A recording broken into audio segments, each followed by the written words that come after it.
Hey everyone.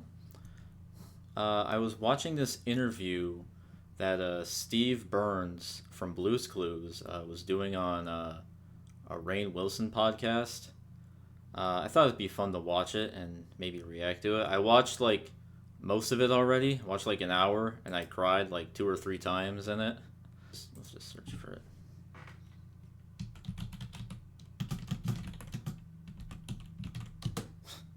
I spelled rain wrong. Stillness and calm in the dead of winter in February, and true remote stillness, cold and calm are there. That's where that is. And to see the Northern Lights, which I saw. Those are incredible, right? Yeah. Did you have like a mystical experience looking at the Northern Lights? I did, actually. We were dog sledding. I was on like a 4-day dog sledding excursion north from Fairbanks. I have to ask. Go ahead. Was Blue one of the dogs? No, she would never do anything like that. That's just way too... What? Rough? Yeah, her name was in the show. I don't hear from her very often. I didn't even know Blue was a female. Most people didn't, but we weren't hiding it. I mean, I called her a girl the whole time. We gendered her pronouns at all times. I was misgendering Blue for a lot of decades. People did. A lot of people did. That was kind of the point, though, was to say that, Blue... So you're saying Blue is too much of a pussy to be on a dog sled You're saying team. that. You're saying Well, that is what I'm reading did between not the say. lines. I did not say that. All right. So you're dog sledding in Alaska, Northern Lights, 4 days. That's incredible. How cold was it? Where were you? It was extremely cold in certain areas because you go over some mountains and we get down in the rivers and the valleys, and it was like -20. Where was this near? North of Fairbanks in the White Mountains. Oh my gosh. But the thing is, with a trip like that, is you're not alone. There's a guide and some people that are along with you. And you're staying in these little tiny hunter cabins, like much smaller than the studio. And so a fair amount of that trip was like being on a road trip in a minivan or something with just people, strangers. Ethan, your mission, should you choose to accept, How's this? Can you guys hear me? bring the world back from the brink. Smart people on every side are close How's to this? panicking. I don't know. Let's see how this sounds. Your plan. And so there's a lot of talking and a lot of chatter, and the people that I was with were extraordinarily nice and wonderful, but I was really there for quiet. I really wanted to get out into the nothing, right? And so one night I said, hey, this might sound insane, but can I... And yes, by the way, that's Steve. Because if you are unaware of where he's been for the past few years, yes, this is what he looks like now. This is what he sounds like. I actually really recommend watching this, especially if you did grow up with Blue's Clues. But even if you didn't, actually, this is a very... he has a very interesting story. Or at least, his struggle with mental health is very interesting to listen to. And I was really into this. I got emotional a couple times. And he did too at one point. But I think everyone should just watch this. This is the great. Northern Lights were going off. And they were like, if you use our -30 sleeping bag and this, and this, and wear everything you're wearing. So I went outside with the sled dogs, and I laid down under the Northern Lights and stared at heaven pouring down on me. I listened to a little Sigur Rós. It was insane. I wept. Oh, nice. That's fantastic. It was fantastic. He's a musician too. He's in the world. Did you get any sleep at all? I slept. He's a rock, maybe heavy metal. Then I think I slid off my little mat right now. Yeah. And my sleeping bag was on the ice, and I woke up shivering. Yeah. And I went inside. Many hours, but then I think I slid off my little mat. I slept many hours, man. Fantastic. It was fantastic. I was the luckiest man in the world. Did you get any sleep at all? I slept many hours, but then I think I slid off my little mat Yeah. and my sleeping bag was on the ice and I woke up shivering. Yeah. And I went inside. But Yeah. it was extraordinary. You know, you just think, oh, God is great, and you go to bed. You know, it's just so. I've seen pictures of the Northern Lights, but I had no context for that. Yeah. And it was reconfiguring, I suppose. I'm still kind of high from it. You know? That's amazing. It was amazing. That's amazing. What else did you do in Alaska? I did a Comic-Con in Fairbanks, which was great, actually, and wonderful. But I was really doing the Comic-Con so I could get to Alaska so I could do the dog sledding. Amazing. Yeah. Do you have any specific thoughts or feelings when you're looking at the Northern Lights? What color were they? Are those monkeys supposed to be? Overwhelmingly green. That's supposed to be Rainn Wilson some and his purple, wife. which is apparently good, and some pink, which is apparently like, ooh. But it was more just, it was more the depth of them. Because I'm laying, you know, like in Victorian corpse pose under There's something on his nose. in a sleeping bag, swaddled maximally so that I do not die in the cold. And I'm just staring straight up, and the perspective is Tears? straight up, Or drop. you know, and some of it is very Tim Burton-esque and just swirly, and then it goes away, and then it comes back, and it just felt like a reminder. It just felt like a perspective, kind of mindset switch. You know, does that make sense? And yeah, how did it shift perspective? The vastness of space, the insignificance of self, you know, is all very clear in that moment. Yeah. It's profound. Yeah, I saw them briefly. I did a trip in Greenland to do a mini documentary on climate change. And Oh, God, it was I wanna go one there. night that we saw them. We didn't see them very much, but there was one night, and what I was struck by, I think, is what you're describing too, is like they're 3D. Yes, exactly. You know, it's not laid out here. You see No. pictures and it looks 2D, but then you see it like going up into the atmosphere and like down, and it looks like it's like 20 feet above you, and you're like jumping, trying Yeah. to touch, and then it's way up in the cloud layer, and then Like there's perspective to it. Yeah. Like almost like you're being warped into space. yeah, It's trippy and strange and cool and wonderful and absolutely beautiful. And the cold helps, and the fact that there's no light pollution helps, and the fact that I was surrounded by these peaceful little fuzzy croissants of sled dogs, you know, and I'm sleeping in the snow. did they accept you into their pack? They accept almost everybody into their pack. They're pretty cool. As a society, I would say those 20 sled dogs were more peaceful on average than a corresponding number of men would be. I can 100% concur with that. But when you hook them up to the sled, they are chaos and A lot of barking. and ferocity. Yeah. And they're like biting each other, and there's blood and poop everywhere. He even has like that kind of like even the voice is a little different too, right? Like he kind of has like that California grungy, almost like a surfer, kind of like, yeah, remember the, oh, it was so amazing. It was brilliant. It was, you know, which is very unlike what he was on the show, but still, you know, he was acting, he was performing in a way. And then as soon as you give them their purpose, they're blissed out and in zen and dragging you over a mountain. It sounds like there's a little mental health lesson. For sure. But he's being real. I like it. And even on the show, even on Blue's Clues, you know, there was a sense of like him just, even though he was kind of performing, there was a sense of, you know, like he was being himself in a way, which we can look at that later. The whole thing was rife. In the dynamics of the sled dog. I would say so. Yeah.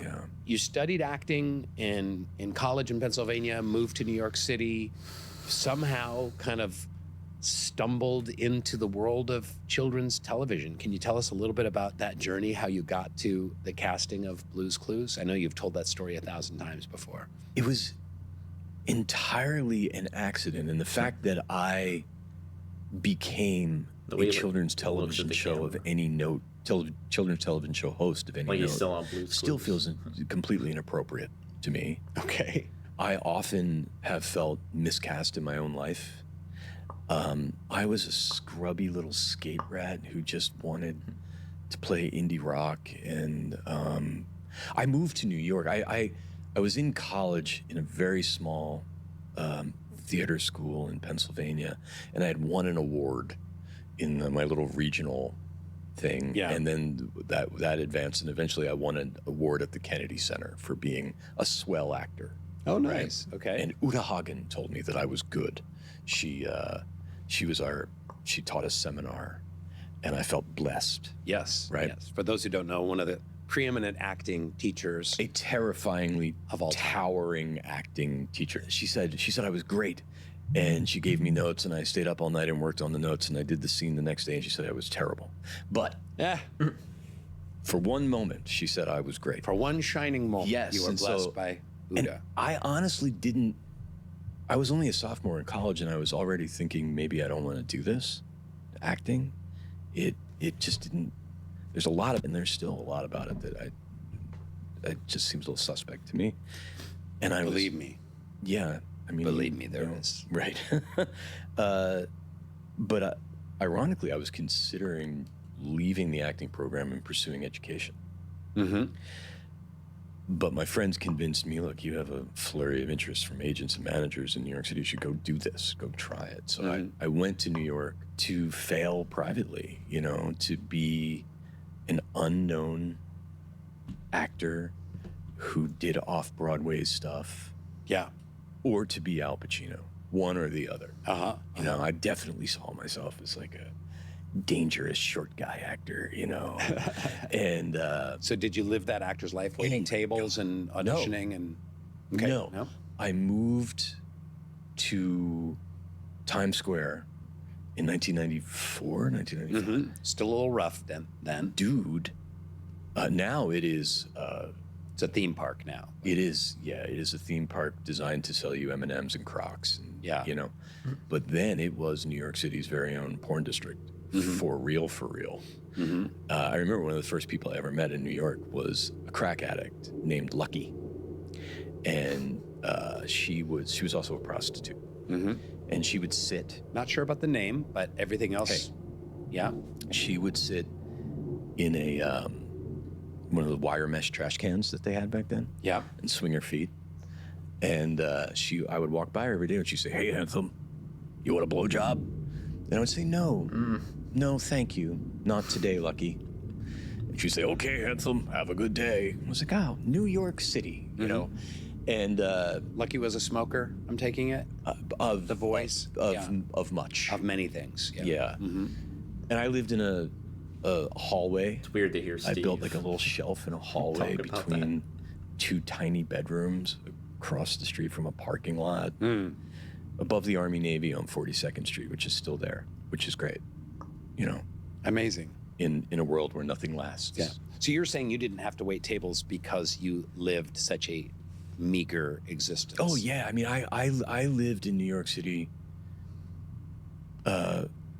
I got Blue's Clues early, Oh, okay. but every waiter I ever knew made more money than I did for the first many seasons of that show. But I was really fortunate because my real gig, Blue's Clues, was my side hustle forever. Okay. My real gig was I was a voiceover guy. I fell into that early. So I was doing kind of voiceover stuff for commercials, which kind of sustained me. But man, it was grim for a long time. But, I was getting auditions, like serious, dangerous actor auditions, Homicide, all these, I was like a little gritty. You did the Law and Order auditions. Well, that's their first job. That's everyone's first job. Was it? No?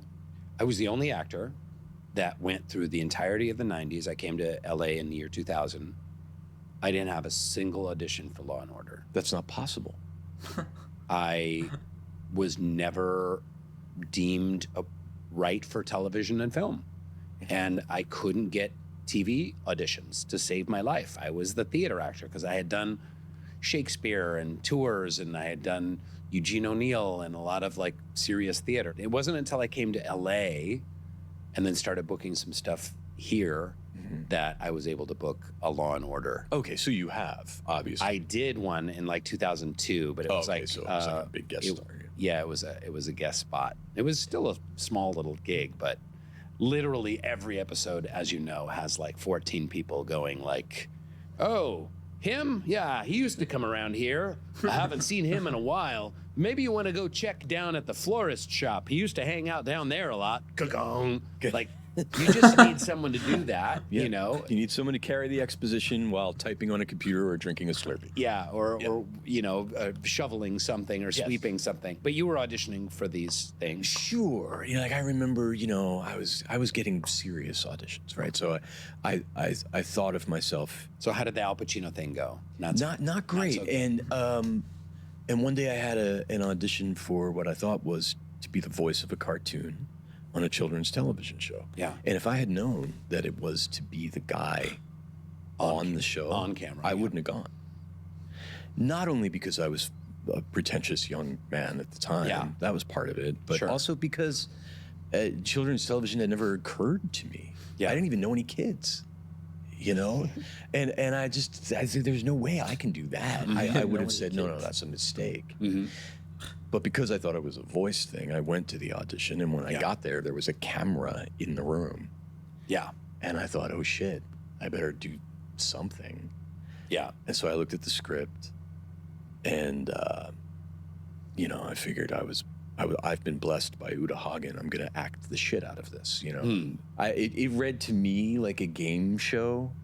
Like The Price is Right. Yeah, because you're looking for the clues. Oh, Blue's left these clues, and but that let's really try and wasn't figure part them of out. the audition. The audition was much more like, which one is the triangle? Do you know? Yeah. You guessed it. Good job. And that wasn't interesting to me. So I immediately thought of the kid show stuff that I liked, which was, I realize now, which is all Frank Oz, you know, Bert, Grover, right? And these are the characters that are broken. There's something broken. Jim Henson world. Something broken about Bert and Grover. And Grover is what I was really thinking of. And I kind of thought of Grover, and I thought at the end of what was interesting to me about the audition was that it was to the camera. Right. And that I was talking to the camera the whole time. And I had just gotten out of theater school. And I had all this ham-fisted sort of bad acting stuff in my mind. So it was like, oh, well, that's my acting partner. And so I just kind of did the status exercise with it. It was like, I'll make them cooler than me. And instead of making it like a game show, I'll get really close to the camera, like way too close to the camera. And I'll pretend that I don't know the answer to this question. And so I was like, which one is the triangle?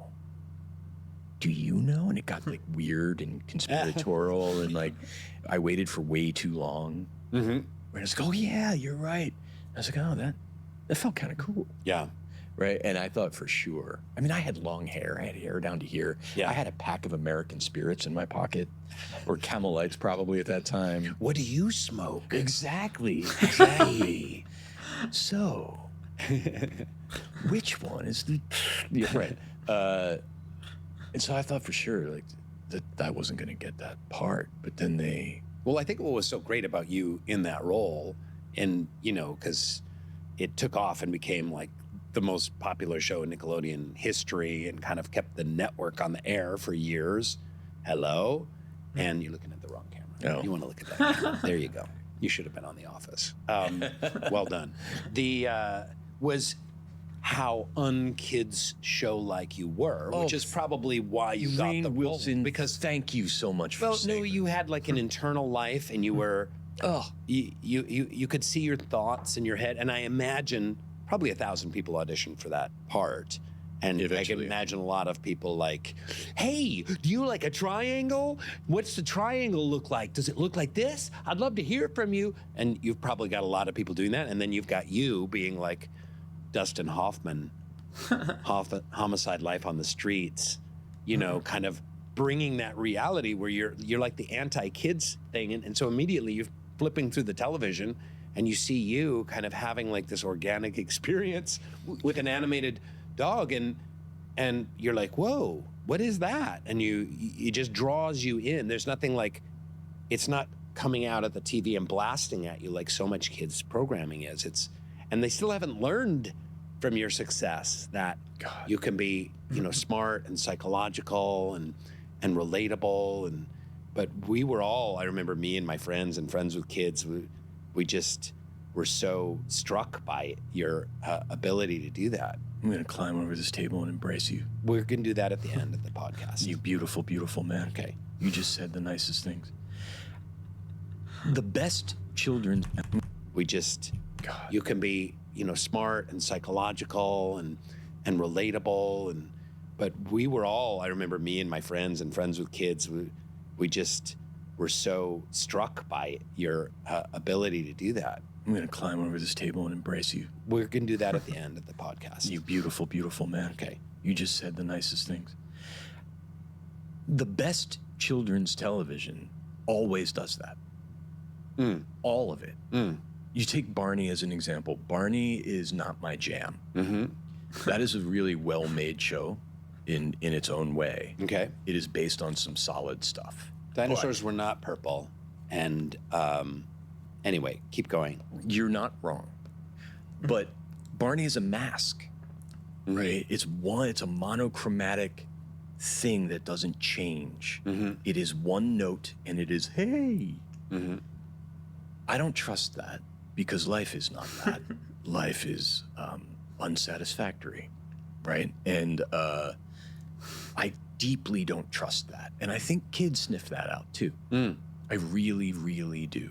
Yeah, authenticity. Yeah, and the real good children's television always, in my opinion, has human ballast, right?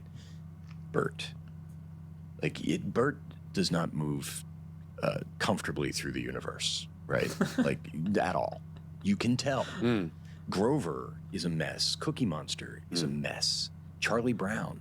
Ernie and Bert, by the way, have been canceled by the current government, and they no longer exist. They're no longer allowed to be broadcast. They've been defunded because of the subterranean gay subtext of Bert and Ernie. They've been utterly defunded. Yeah, they no longer are. So, which is a shame because they were great. But all of that stuff. Wait, are they like in America or like other countries? Like, are they not showing Bert and Ernie together anymore on current Sesame Street? That is upsetting. I love Bert and Ernie. I love the Bert and Ernie sketches. I don't know. Maybe I have to look more into that. Because they have to still be on the show. I'm pretty sure they are. Whatever. Has a humanity to it. The stuff that lasts anyway does. So, which is a shame because they were great. But all of that stuff has a humanity to it. The stuff that lasts anyway does. And the stuff that doesn't last doesn't. And I didn't have any high-minded ideas about it in that audition. I was just desperately pulling something out of my ass and referencing the stuff that I liked. But it's always that. After the show, I certainly had not addressed any mental health issues at that point in my life. But the next thing I did was I was always a musician, a very bad, very poor musician. But I had been writing songs, and I hooked up with the Flaming Lips, who were my favorite band. Yes. They say don't meet your heroes, but I did, and they are great people. Amazing. I got to interview Flaming Lips for this. Oh, you did? VH1 Who extravaganza back when, VH1 actually used to do rock and roll. They're great guys. And the Lips were covering a Who song. Yeah.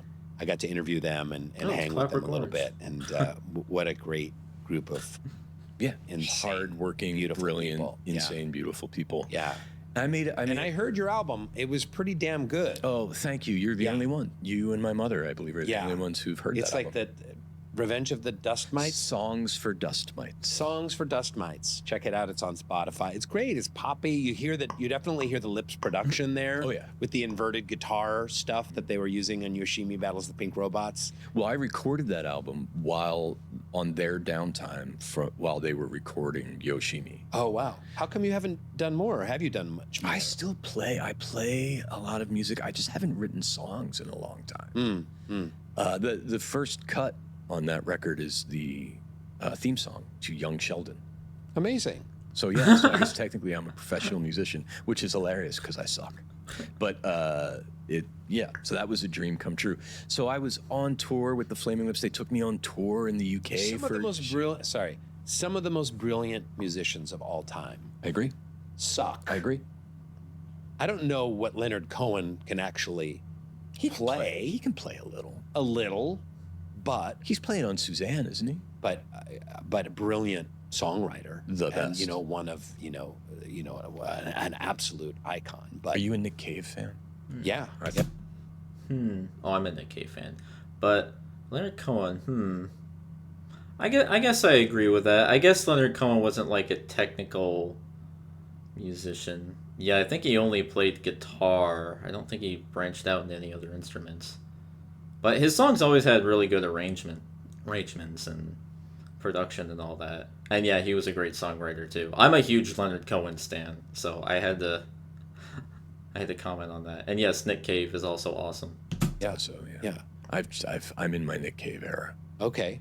I've always liked him, but now I'm like, dear God, Yeah. dear God, He's man. he's next level. Yeah. Yeah. Trying to get him on the show. Ooh, that would be great. What an interview that would be. Yeah. He's He's known a lot of grief and a lot of loss. How do you define the word soul? It's people toss it around a lot. I started a company, Soul Pancake. Now we've got Soul Boom. What is soul when you hear that word? How would you define it? I mean, my mind is scrambling right now, because there are so many ways to get at it, right?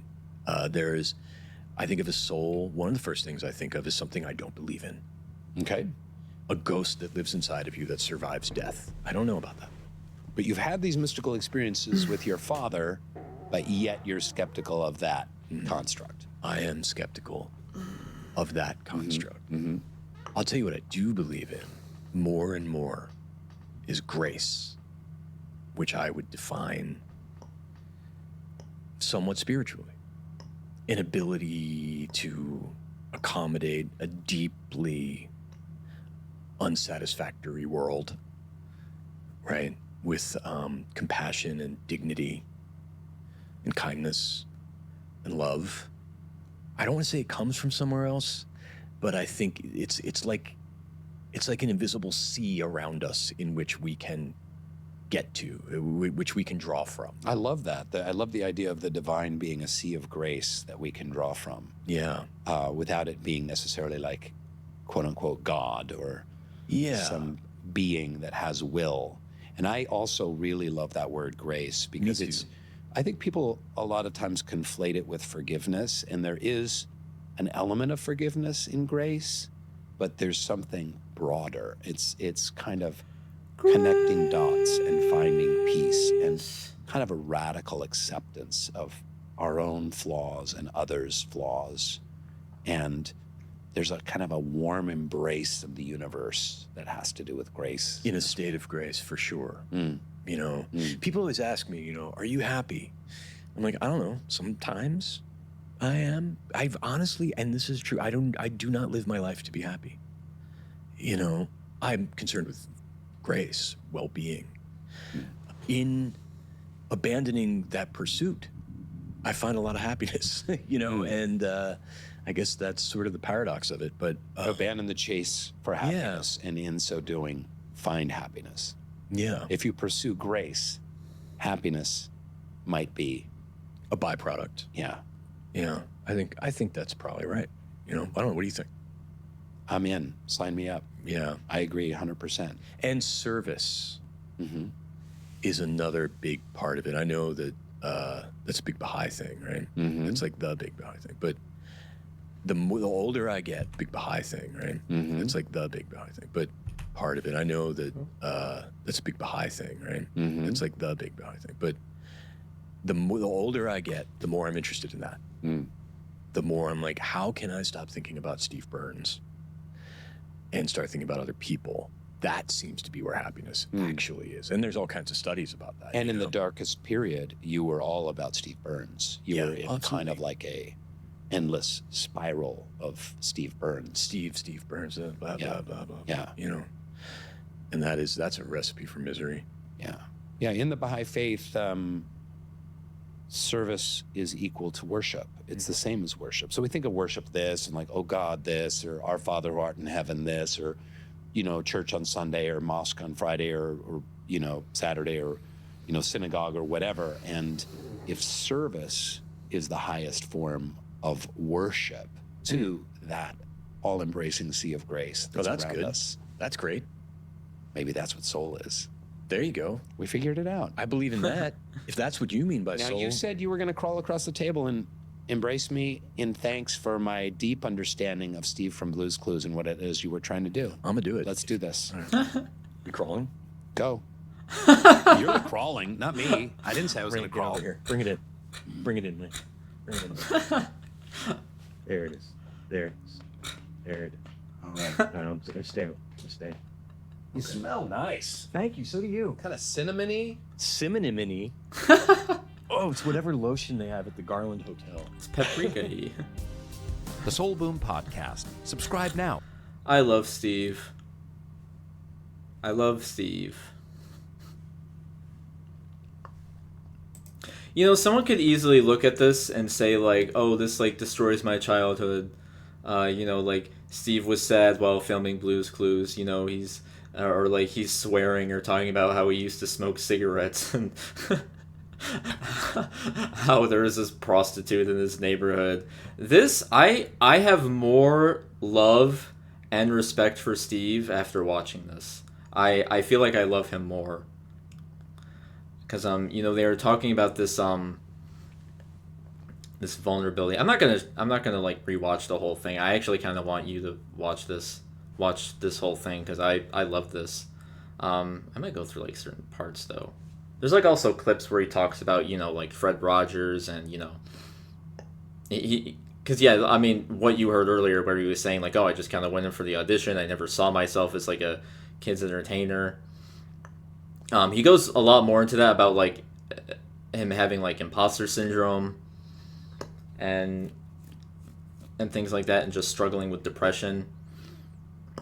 And I don't know, that he feels more human. And even like watching him on the show, like Rainn Wilson said that like, oh, there's a melancholy to your character, and he's like, I'm so glad you got that. That looked mean. You know, that looked, I'm like, I don't know if that's true. And it was always, you know, I would sneak it in. I suspect you're right, that all these years later, if I do kind of have special access, relationship was viable. You were saying that weren't just peppy.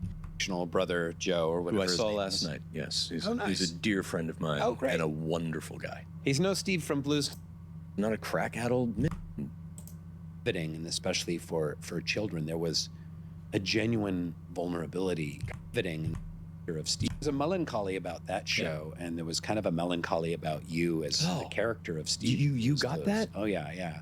And maybe that's what made it so riveting, and especially for children, there was a genuine vulnerability. God, I absolutely agree. I mean, it's actually really wonderful to hear someone who I admire noticing those things, you know, because I was trying to do that. And it's, I can say Yeah.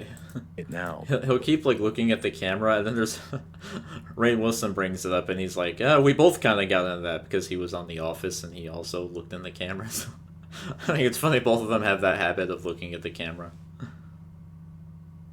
I do want to like show these scenes, but I also kind of just don't want to like, you know, spoil the whole.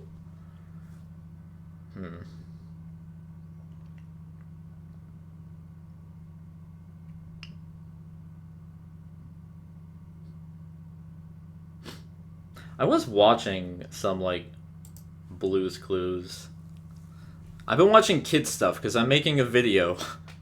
So I've been watching like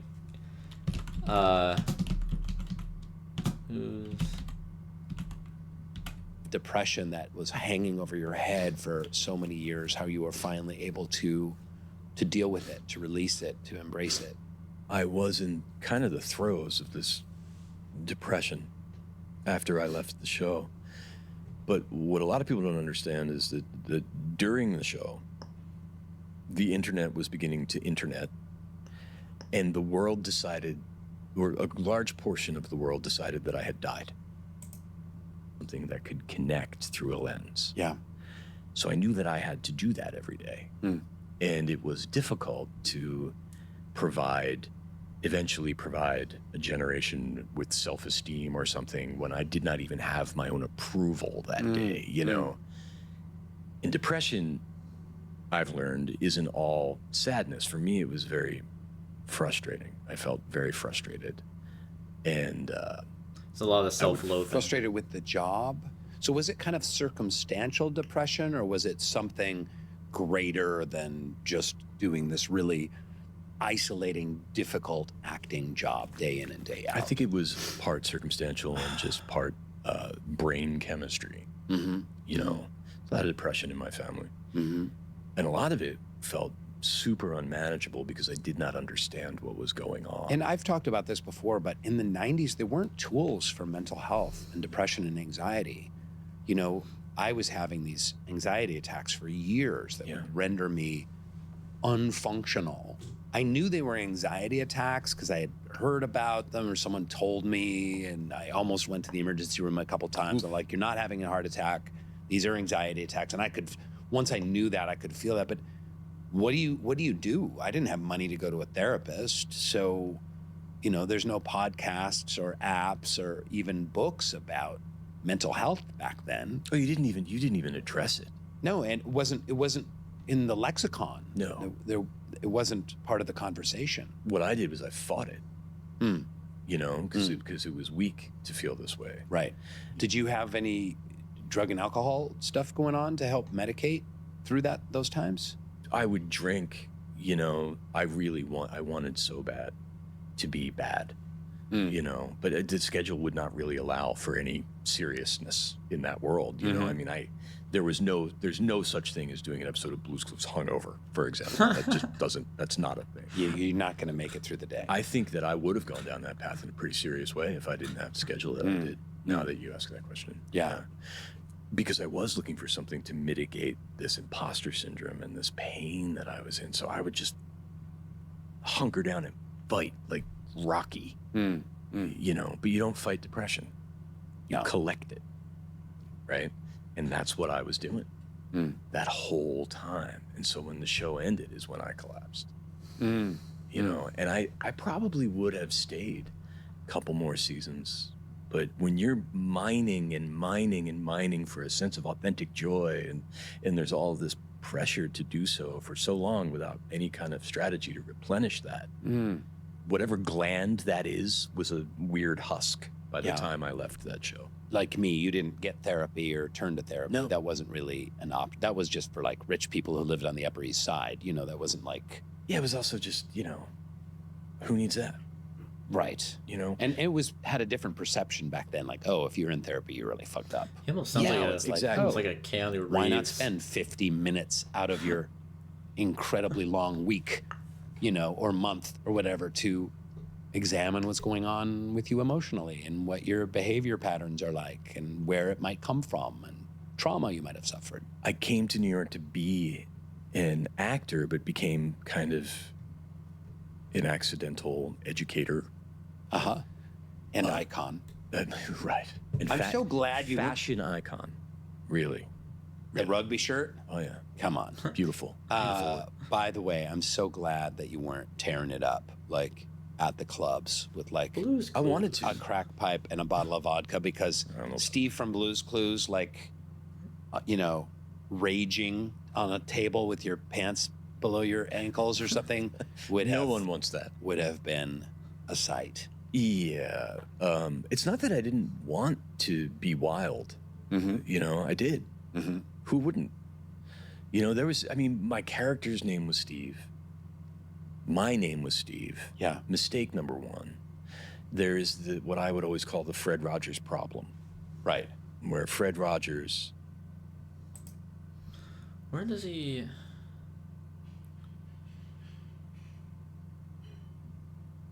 There's a part in this where he goes, every day, he says in the show, every day I would look at the camera and say, "Will you help me?" And I wanted to find a clip of that because I can use that in my video. That's a really good thing. So I just came on some classic episodes. I haven't seen any of the new ones, where they're all CG, I guess. Even though the animation was pretty simplistic before. I don't really see why you had to update it, but yeah, I was going through some episodes. We have apprehended a dangerous experiment. He escaped. Not this crap. Not this commercial. I also completely forgot, like, it's, like, this opening, that, like, it's a book, and it's surrounded by other books, like Corduroy, Goodnight Moon, Hungry Caterpillar.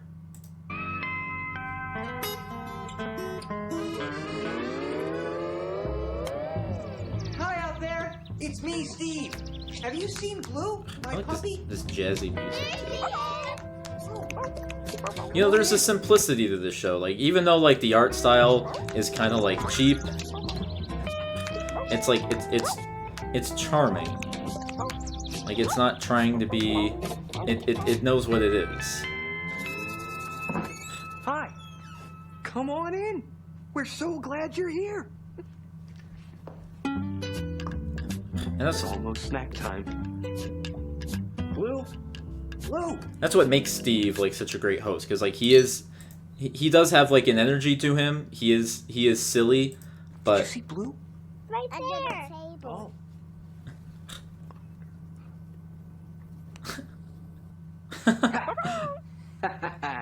Blue, what are you up to? Come on. It's just about snack time. And we're having graham crackers. I have everything ready for snack. Okay, we'll play Blue's Clues. That's a great idea. I love Blue's Clues. We are gonna play Blue's Clues, because that's a really great game. Yeah. See, like, what they were saying before, it's like it's a vulnerability. I don't know if I see, like, a melancholy in this. I don't know if I saw that as a kid. But Steve appealed to kids because there was something so honest about the way he presented himself. You know, he was almost like a child. He was almost like a child as an adult, like, in an adult's body. Although he was still an adult, you know, he was still... He was not a teacher. He was not quite Fred Rogers. He was not quite, you know, like the adults on Sesame Street. He was not a teacher, but he did teach. And he was a teacher, but he was also a friend. You know, there was this there's this demeanor about him. There's this energy about him, in which I forgot. which kids are attracted This to. up first. Like, he's silly, but, like, he's also just real.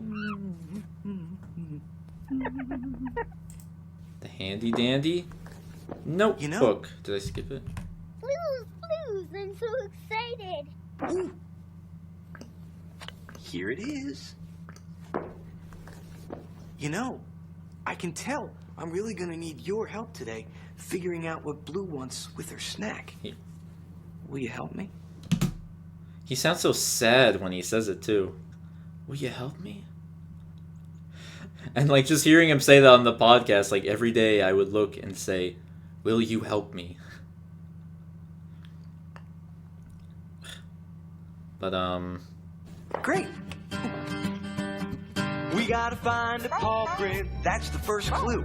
We put it in a notebook. And now what do we do? Clues, clues, clues, clues. We gotta find another paw print. That's the second clue. We put it in a notebook. Now what there is something about, like, his move, like, the dancing he does too. Like, he's not a dancer. And even, like, the singing, too. But, like, again, that's just... It's just that earthiness, you know? It just feels like a normal guy just sort of having fun. And, like, kids aren't really great singers and dancers, so it's like, yeah, just get up and do whatever... Do anything that you want to do. You can do this. We are looking for Blue's Clues. We are looking for Blue's Clues. We are looking for Blue's Clues. Wonder where they are. Blue, where are?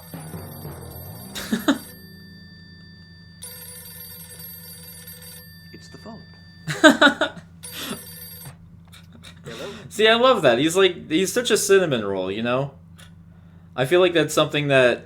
I remember seeing something a long time ago. They were, like, showing stills of, like, all these, like, weird faces that Steve made.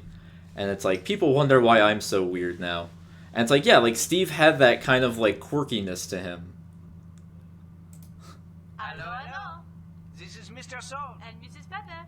It's my good friends, Mr. Salt and Mrs. Like, you don't really see, like you don't really see the other children's show hosts that would, like, you know, fall down and then be like, it's the phone. And kind of, like, you know, being silly, sort of embarrassing themselves and then composing themselves.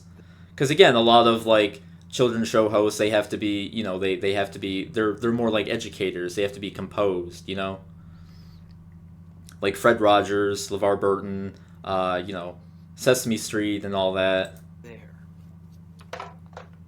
And then later, what happens later? What did you do? Blue knocked over their grocery bag. That's a good idea, Blue. Let's clean this up first, and then we can look for more Blue's Clues. I think we're gonna need your help. Blue's Clues. Good thing it goes out and Okay, let's start with the great big circle, like this. Okay, circle.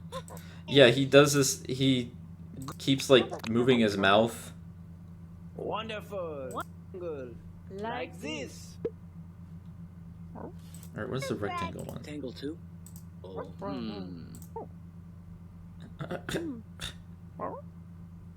Okay, rectangle.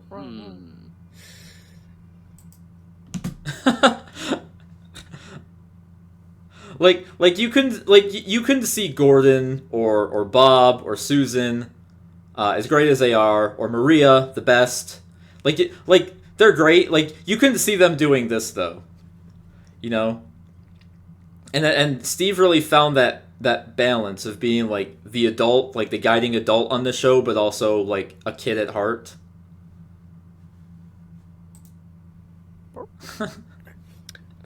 Triangle. And, like, these little awkward moments too that he finds himself in.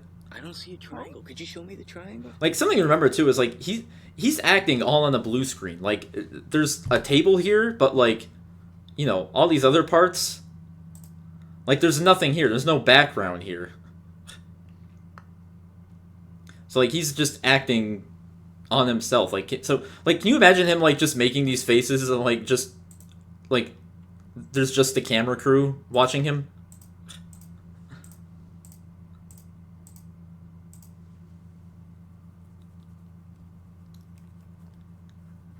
Yeah. Yeah, I love Steve. Steve is great. I love Blue's Clues. I was talking to my dad. My dad was like, "You know what your favorite show was?" I'm like, "I don't know." And he's like, "Blue's Clues." I was like, "Oh, was it?" Which, I always loved Blue's Clues as a kid. I loved it a lot. I don't know if I ever considered it, like, to be, like, my number one favorite though as a child. Speaking of my dad, though, one of my fondest memories is Halloween, when I went as Blue and my dad shaved his mustache and went as Steve. We went as Steve and Blue for Halloween. That's a great memory. I don't even know where I could find a picture of that if I wanted to put that in here. I kind of have to now since I mentioned it. I gotta find that somewhere.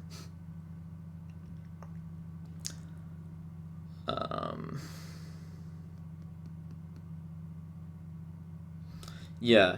And again, like, the art style of Blue's Clues is, like, kind of crude. And, like, I feel like if this came out today, people would be, like, criticizing it and all that. and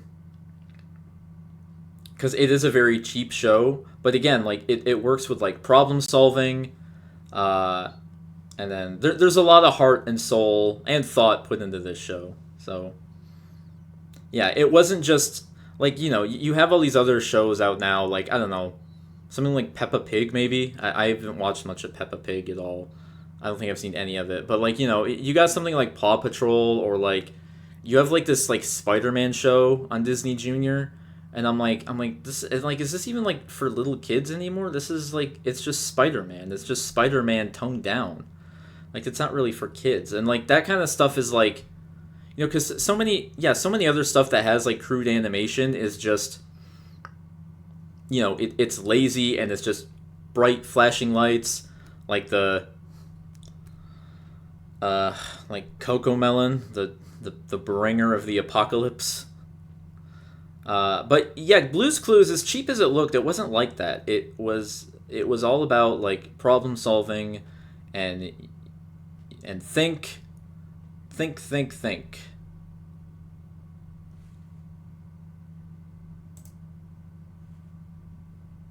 This is what Ivy League universities you can get into with a 3.6. It was inspiring to kids, and Steve was a great host. Even if he doubted himself, he was still a great host. Or was it in this one? When he says think. We gotta find a culprit, that's the first clue. We put it in at a time. We think.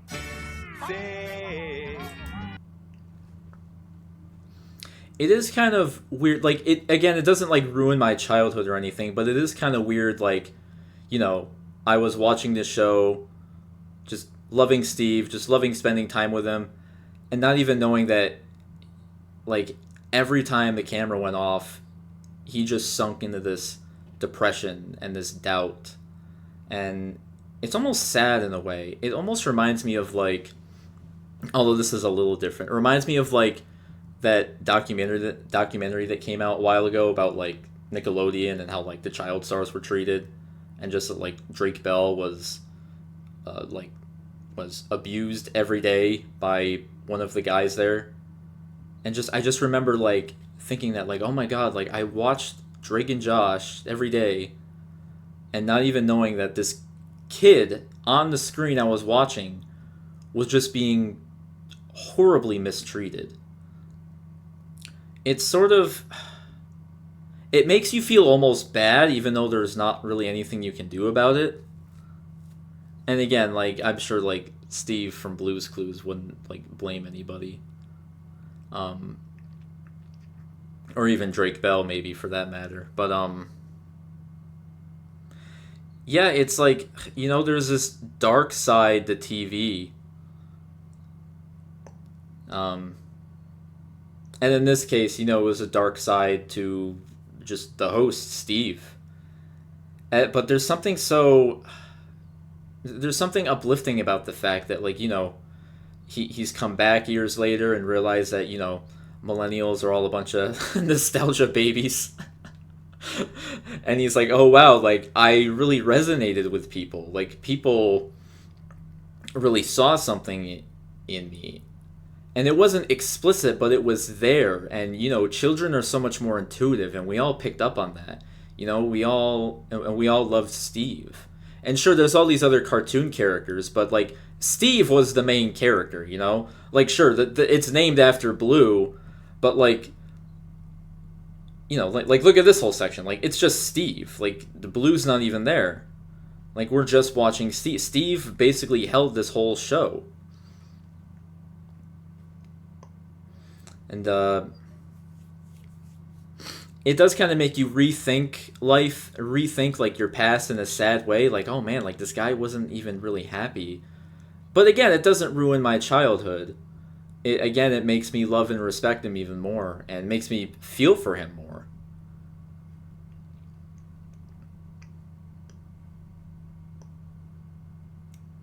So, yeah.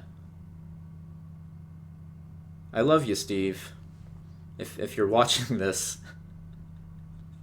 I love you, man. You grunge rock skateboarder who became one of the greatest children's show hosts ever of all time.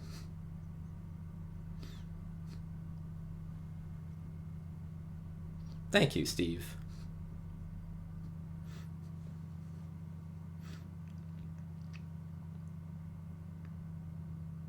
I tear up very easily. I tear up so easily, especially lately.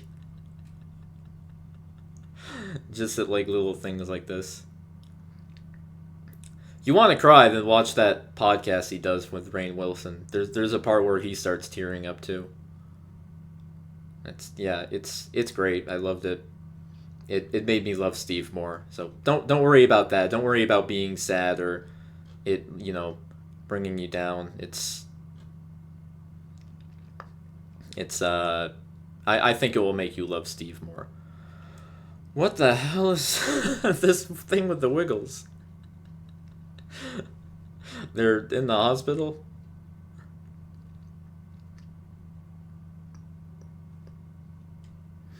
Mr. Maker, is that like Mr. Dressup?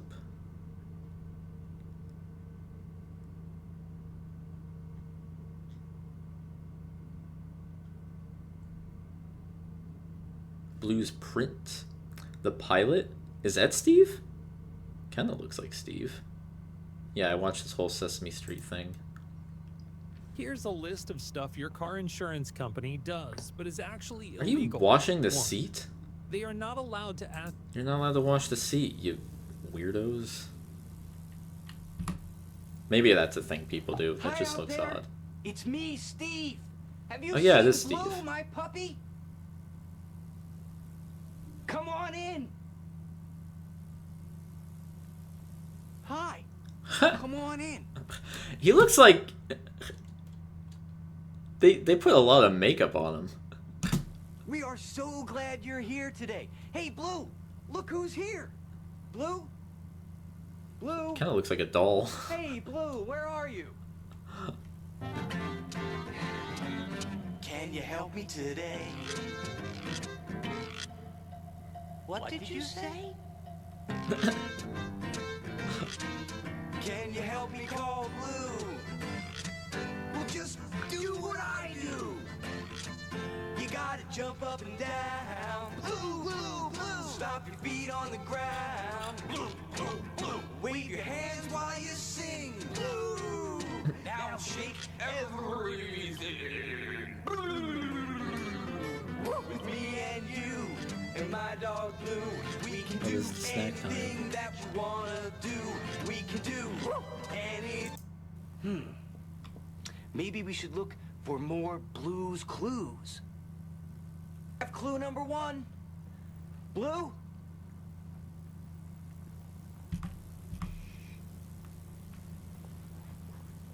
I don't...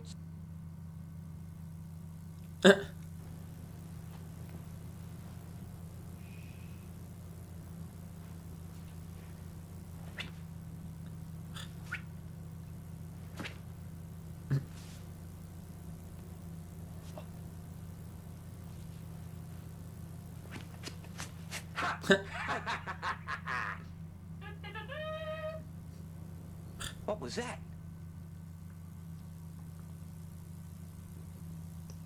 An elephant.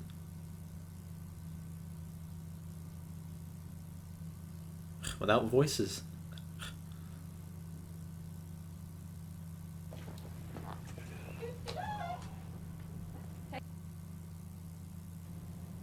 Do you think Blue ought to help finish painting the picture? Was Blue talking? Because Blue never Let's do spoke. this first, and then we'll look for more Blue's clues.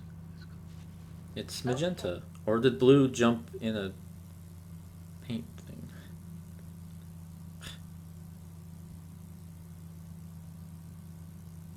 Can you help Blue find the color yellow?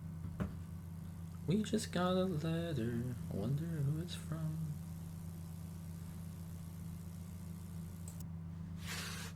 Oh no! These straws are all over the place. Maybe we should put them away. Bum, bum, bum. Bum, bum, bum, bum, bum. Da-da-da. And then we get the letter. Hi, Steve. We're having snack. It's a letter from Morgan, Perry, and Brent. You know what our very favorite snack is? Peanut butter and apples. We're putting peanut butter on the How did they do this? I'm wondering how they did this too, because Teletubbies did the same thing where they would just like take videos of kids. Did you like did like the parents film this and like submit it and like send it into the shows? I don't know. I love. Bye. I love snacks. Don't you? See, millennials relate to Steve. I love snacks. Whoa. Did you see that? Blue just went right into the picture of that farm. That's so cool. That's so metal. Hey, I think Blue wants us to follow her. There goes Blue. Blues can do, we can too. Whoa. What a great farm. Let's go look around. We are farming for Blues Clues. We are farming for Blues Clues. We are farming for Blues Clues. E-I-E-I-O. With a chick here and a chick there. Chick here. It's the snail. E-I-E-I-O. Oh wait, this isn't Adventure Time. Chick here and a chick there. Chick here and a chick there. Here There was a chick snail there, in everywhere, earlier chick. in this episode. I don't know what's up with the snail. Everywhere a chick. Oh, I think this little chick is trying to tell us something.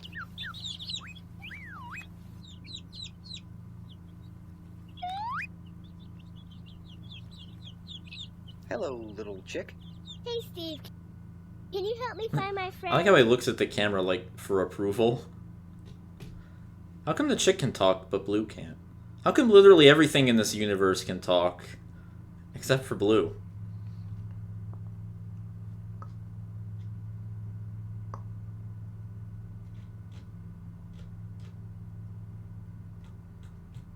I'm not gonna watch all of these. I was just going through this last night. I wanted to talk about Steve from Blue's Clues.